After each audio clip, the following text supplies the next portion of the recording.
സ്പർദ്ധ വളർത്തുന്നവരാണ്.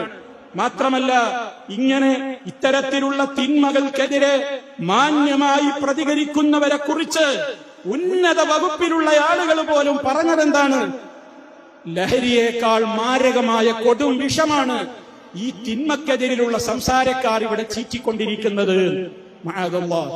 ആലോചിച്ചു നോക്കണം. ഞാൻ നിങ്ങളോട് തുടക്കത്തിൽ പറഞ്ഞില്ലേ, ഇവിടെ തിന്മകൾ നന്മകളായി വാഴ്ത്തപ്പെടുകയാണ്, നന്മകൾ തിന്മകളായി വാഴ്ത്തപ്പെടുകയാണ്. നന്മ പ്രചരിപ്പിക്കുന്നവർ പീഡിപ്പിക്കപ്പെടുകയാണ്, തിന്മ പ്രചരിപ്പിക്കുന്നവർ ഇവിടെ ആദരിക്കപ്പെടുകയാണ്. ഈ സ്വഭാവം മാറണം. നിയമപരമായി അതിശക്തമായ നിലയ്ക്ക് തന്നെ മുന്നോട്ട് പോകണം. ഭീഷണികൾക്ക് മുമ്പിൽ പതറുന്നവരല്ല വിശ്വാസികൾ, അവർ തീച്ചൂളയിൽ വളർന്നവരാണ്. ലോകത്ത് മതേതര ജനാധിപത്യം നിലനിൽക്കുന്ന ഒരു രാജ്യത്ത് ഭീഷണികൾ കൊണ്ട് ആരുടെയെങ്കിലും നാവടക്കാമെന്ന് ആരെങ്കിലും വിചാരിക്കുന്നുണ്ടെങ്കിൽ അത് മൗഢ്യമാണെന്ന് നമ്മൾ തിരിച്ചറിയണം. അന്നം മുടക്കുമെന്ന ഭീഷണികൾ, പിരിച്ചുവിടൽ ഭീഷണികൾ. എന്നിട്ടോ ഇവര് വലിയ ബുദ്ധിജീവികളുമാണ്. ലഹരിക്കെതിരെയാണ് സൂംബ ഡാൻസ് തുടങ്ങിയത്. മുട്ടിന് മുട്ടിന് ബാറ് തുറന്നിട്ടിട്ടുണ്ട്. എവിടെ നോക്കിയാലും വിദേശ മദ്യമടക്കമുള്ള, സ്വരാജ്യത്തുള്ള മദ്യമടക്കമുള്ളത് ഇഷ്ടം പോലെ കിട്ടുവാൻ മുട്ടിന് മുട്ടിന് ബാറുകൾ തുറന്നിട്ടിരിക്കുകയാണ്. എന്നിട്ട് ഇവിടെ പരാതിപ്പെടേണ്ടത്, ഇവിടൊക്കെ ആൾക്കാർ കള്ളുടിക്കുകയാണ്, ഇവിടൊക്കെ ആൾക്കാർ ചാരായം മോന്താണ്, ഇവിടൊക്കെ ലഹരി വ്യാപിക്കുകയാണ്. പരിഹാരം എന്താ? സ്കൂൾ കുട്ടികൾ സൂംബ ഡാൻസ് കളിക്കുക.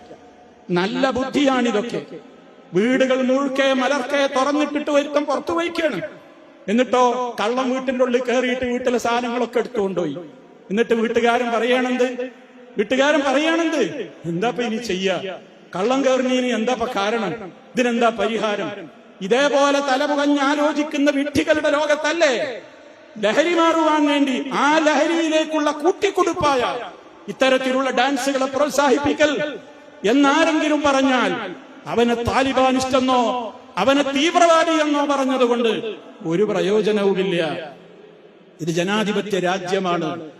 ഇവിടെ ഓരോരുത്തർക്കും അവരവരുടെ വിശ്വാസങ്ങൾ പ്രചരിപ്പിക്കാനും അവരവരുടെ സംസ്കാരങ്ങൾ ഉറക്കെ പറയുവാനും പൗരസ്വാതന്ത്ര്യമുള്ള മണ്ണാണ് എന്ന് നമ്മൾ മനസ്സിലാക്കിയിരിക്കണം. അതുകൊണ്ട് തന്നെ ആർക്കും ഇവിടെ ഒന്നും മിണ്ടാൻ പാടില്ല. രാജാവ് പറഞ്ഞതാണ് കേട്ടോളണം എന്നുള്ളത്. അത് ഈ രാജ്യത്ത് നടപ്പില്ല. ഈ രാജ്യത്ത് ഇന്ന് നിലനിൽക്കുന്ന ഒരു ഭരണഘടന അൽഹംദുലില്ലാഹ് അതിനനുകൂലമാണ്. അള്ളാഹു അത് നിലനിർത്തി തരുമാറാകട്ടെ. അതുകൊണ്ട് തന്നെ സഹോദരങ്ങളെ, നാം വളരെ ഗൗരവത്തോടുകൂടെ ആലോചിക്കണം.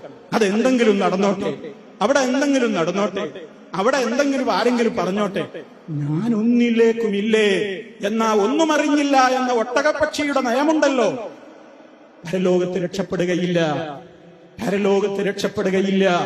നമുക്കൊക്കെ കടമകളുണ്ട്, കർത്തവ്യങ്ങളുണ്ട്. ആ കർത്തവ്യ ബോധത്തോടുകൂടെ മുന്നോട്ട് പോകണേ എന്ന് മാത്രമാണ് എനിക്ക് ഈ അവസരത്തിൽ ഓർമ്മപ്പെടുത്തുവാനുള്ളത്.